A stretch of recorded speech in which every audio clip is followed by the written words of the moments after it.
All right. So I'm here with Claude. Claude, I'm just realizing I don't know if I've pronounced your name correctly. Atcho? You got Atcho. it. Yeah, Mary, you got Atcho? it. Oh, I've Yeah, been saying absolutely. Atcho, but I thought I never asked you. And so I was worried that I wanted to make sure. So Claude Atcho. Um, and I'm excited to have Claude here. We've only just met recently, but we have so much in common, a lot to talk about. He invited me on a podcast of his that um, you should listen to, and it's coming out soon. But Claude is a pastor, and he's just moved from he and his family just moved from Memphis to Charlottesville, Virginia, to plant an Anglican church. Tell me the name again. Yeah, Church of the Resurrection in Church Charlottesville, Virginia. in Yep. Charlotte. Did I say the wrong? Charlottesville, No, Virginia. you got Yes. it. Yeah, I yeah, got it. Okay. yep. It's been You're a doing long great. day. I'm really I'm sure it has. I'm starting to wind down like, okay. And Claude, also, you might have heard his name or seen his name because he has a book coming out that I'm very excited about called Reading Black Books. And the subtitle of that is How Reading African American Literature Can Make Our Faith More Whole and Just. So it's definitely something we want to talk about. But thank you so much, Claude, for joining me, and wonderful to see you. Yeah, absolutely. My pleasure. And congrats on the release of your book. Honored Thank to be a part you. of your launch day, and just so thrilled that your book is getting out there. So just encourage those who are watching and checking this out either right now or after the fact to go and to pick up Mary's book, and know it'll be a blessing and enriching for you. Oh, thank you for that. And buy it from Hearts and Minds from Byron Yeah, Borger. that's right. You Yes, can also that's good too. pre-order Claude's, but when is your book coming out? May 17th. Okay, awesome. Not that long, not that far from Not too now. long. Yeah, Yeah, yeah. that's Yeah. great. So Mary, I mean, this is your day. This is such an accomplishment, so much work and study and teaching as well that's gone behind this book. And so just want to celebrate that and honor you today. And one of the things I wanted to just hear you talk about was just thinking about your book as an offering, and all of this time that you've spent working on this project, and now it's going out into the world. So what's kind of your hope for the book as it sort of leaves your hands and then enters the hands of many different readers and folks? What do you hope this book will do as it goes out into the world? Oh, that's such a good question. That's the kind of question I haven't even talked about at all. So that's a All really right, good one. all right. An Cool. original after all day. I love the idea of the book as an offering. I like the way you phrase that. But I think, I mean, the original plan, the book, I did mention this morning that the book, so much of what I wrote about did reflect my classroom teaching and the conversations. Like I've actually seen the way reading these texts and the way reading these texts in a very intentional, careful way, or watching these. I mean, when I say text, I also mean movies and TV and all of these things that we read in the sense that we analyze. And that kind of slow, patient reading can really, teach us more about what it means to be empathetic, what it means to be able to see more, like focus more on the image of God in our neighbors. It's very easy to see the fallen aspect of human nature, especially when it's someone who's getting on your nerves, who's on the wrong political side, or whatever. But I do hope that this book will. Well, I also hope that, so I want to share those experiences that I've had in the classroom kind of with a broader group of people. And I also hope that in general, it just helps people to think about why art is so important for everyone. And in this book, it's particularly focusing on Christians. And how there's just such a history within the American, particularly white evangelical church, of kind of seeing art as something that is, it might be dangerous. You could be suspicious of it. Or it's something that's just, as I think Francis Schaeffer said, it's like curtains or window dressing. It's not something that can actually be part of, help you with a spiritual discipline. And I don't think that's true. And so I hope that will also be a part. But I mean, I think the biggest thing is that I hope it will inspire people to really love their neighbors. Yeah. But also see the way the arts can be a real part of spiritual formation. And I want to take that back to you with what you're writing on, because I mean, as you know, we've talked about, I include quite a bit of African American literature in the book. And I'm so excited about your entire book on the importance of African American literature. And I would like to ask you, you talk about, the title is How Our Faith Can Be More Whole and Just. And I would think part of that wholeness would be an empathetic faith, and a faith that creates space for our neighbors. How can reading African American literature help us with that? Yeah. So I took that kind of whole and just in the subtitle for my book, a little bit from Frederick Douglass and the appendix to his narrative, which people I think generally know, where he talks about, he makes a distinction between the Christianity of Christ and the Christianity of this land. And he has these lines. I mean, it's obviously deeply powerful, but he has a couple of lines that stood out to me in kind of trying to work on my book, where he talks about the Christianity of this land being like impure and like partial and like corrupt. And so that's where kind of that whole and just sort of comes from. Yes. Where I'm trying to kind of make an allusion to the right and well-known perspective that he offered there. And so, for me, the way I kind of looked at the project was sort of the fact that, if we're looking at African American literature as Christians, there are things that are seen, because literature, like you mentioned so well through your work, the perspective that it gives us, the empathy, the new vantage point that we're presented with. We inhabit a perspective that's outside of our own, and then we step into that. I like the way Martha Nussbaum talks about the empathetic power of literature as links of possibility. So it is sort of, if that's what literature is, and if we have a history of not attending to those perspectives, and if we have a history that's been marked by racial strife, racism, all these different sorts of things, then literature, it only makes sense that it's this gift where we can be encouraged, be expanded in all the best ways, and broaden our perspective, so that we can fully and faithfully embody the kingdom of Jesus in the way that we live. And so, I think about, for example, one of the books I talk about is Native Son by Richard Wright. And it was interesting to me when I was working on that book, or that chapter rather, that, if you really know that story, and if you have any sort of similar type of experience, the whole false dichotomy as to whether sin is social or just personal just doesn't stand for you. That book and that experience answers that quite directly. And so for me, it was another place where, maybe if someone hasn't had some of those experiences, reading that book can open you up to see a fuller understanding of human brokenness and sin, which is actually what our faith really teaches. Yeah. Although in places we sort of use it based on what we know or what we've Yes. understood. And so the opening of possibility through literature therefore enriches our faith if we read it in conversation, right, with our tradition, not just on its own, but also in community. So I definitely see, because my book isn't as high on empathy, like in kind of fleshing that out explicitly, really kind of just in one chapter. But I see it really, as being complementary to, the project that you're engaged in as well. So it's kind of cool to see all of these kind of coming out around the same time and really contributing to, this kind of growing body of work for Christians and literature. I mean, it's really exciting. Yes, I think it is. And I'm just thinking about, though, that you mentioned about a book showing you what it's like to have an experience that, maybe the reader has never had, or, I mean, because I think we've seen that so much especially in the past few years, especially when we've talked about racial injustice, and we still see people saying, well, it's not true because I haven't experienced it. And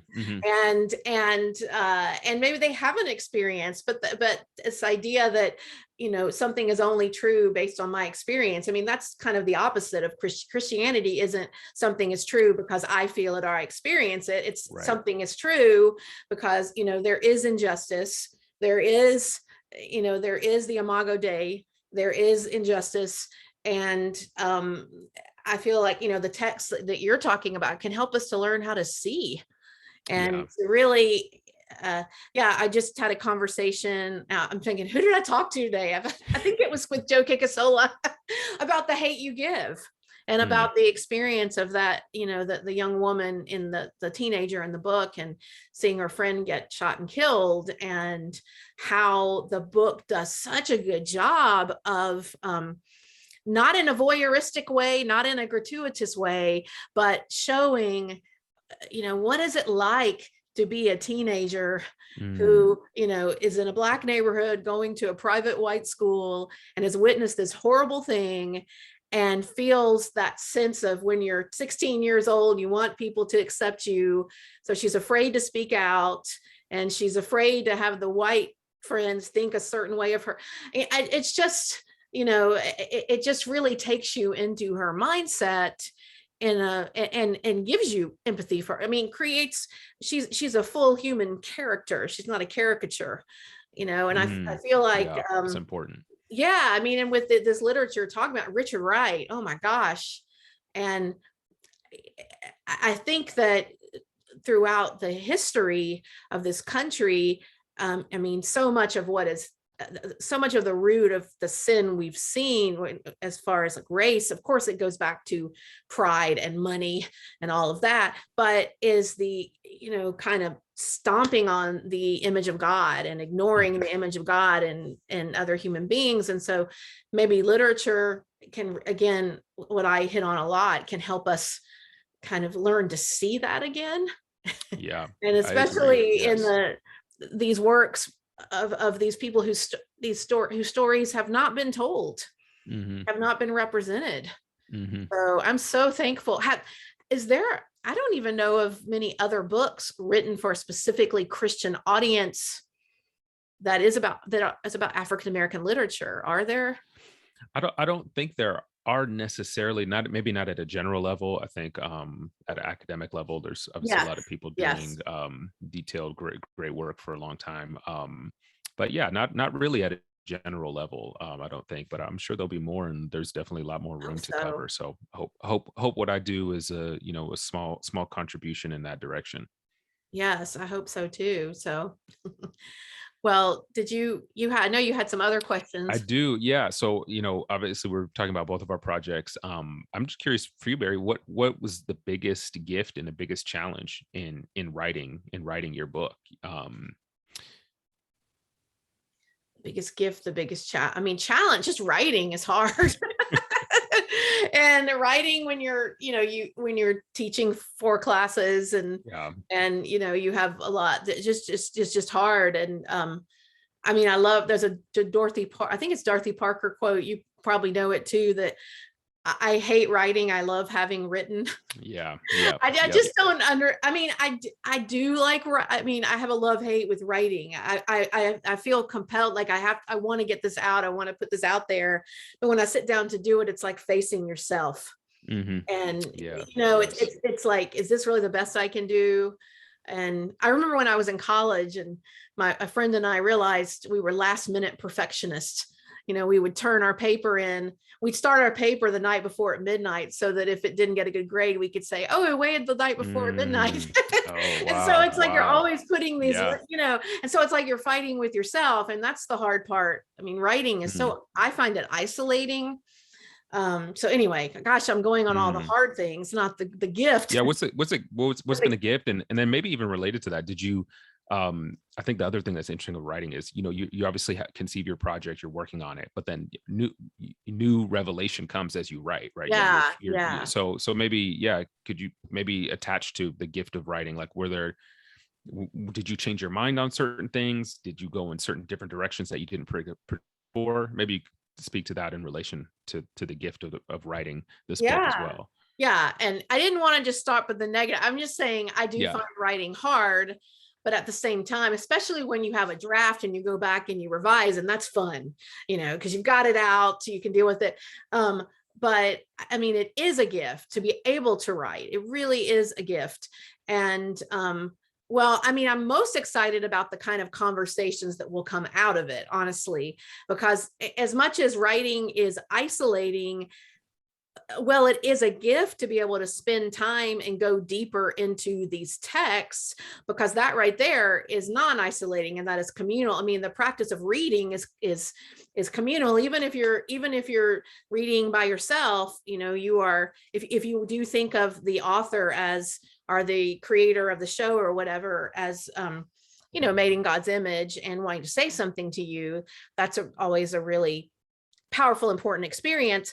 But I think that also the conversations that come out of it and looking forward to that was really exciting to me. But just taking the time, it does feel like a luxury to go back to some of my favorite books, some of my favorite stories, read what other people have said in it. I mean, I get really geeky about that. I love research.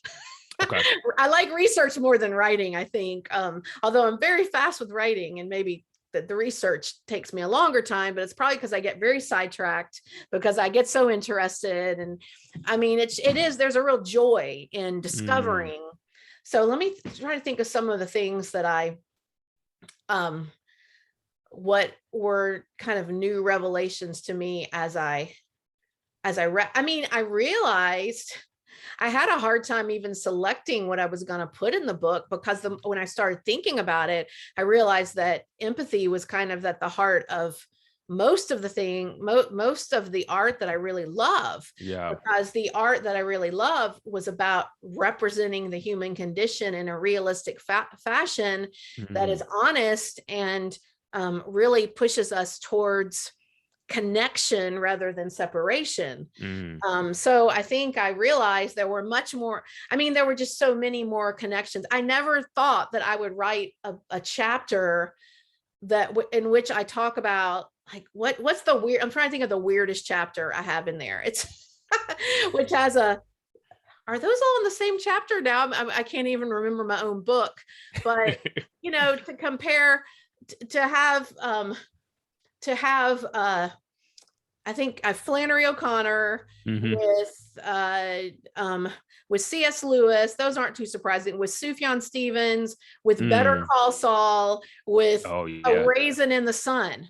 I was like, how did those things a good come mix together? That is the weirdest mix in the book right there. But they all connected because they were all very much focused on this constant to and fro of the human condition, and this desperate desire to be known and to be loved, but these similar failures of it.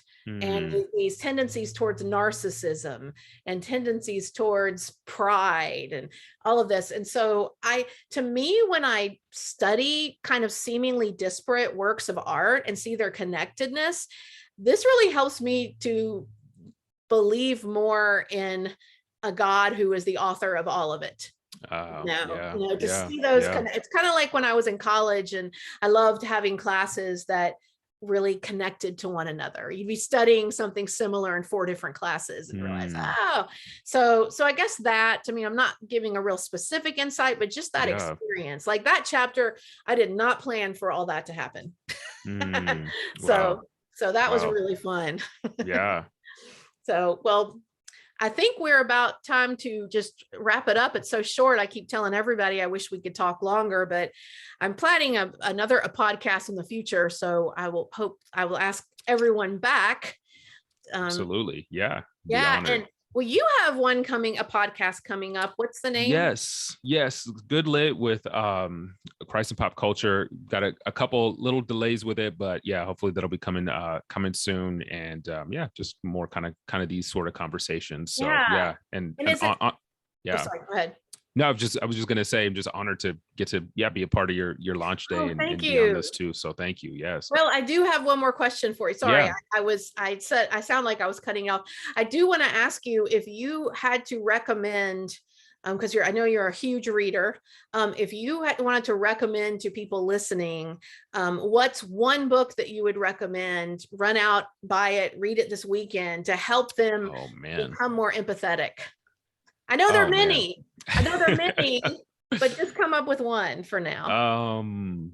I mean, I would, so, as you were talking, Mary, and talking even about, seeing in the imagination, which is obviously central to your book and to the title and all that, I think the place that it connects most explicitly to my book is the first chapter where I talk about Invisible Man by Ralph Ellison. So I think that would probably be my recommendation, which is not necessarily a book that you could just, you could, if you didn't do anything else for the weekend, you could read it in the weekend, but you don't have to.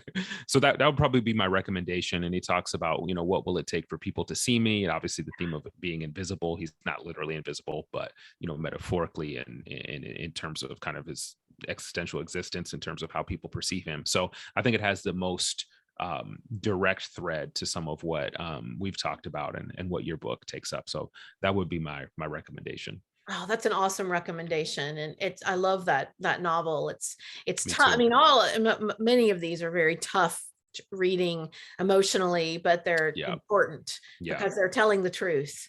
Yeah. And they're giving us eyes to see. So Yes. very Yes. important. So thank you so much for being with me. And everybody look out for Claude's book. And I hope that we get to chat again sometime soon. Yes, absolutely. Thanks so much, Mary, and Thank you. congratulations. Thank you.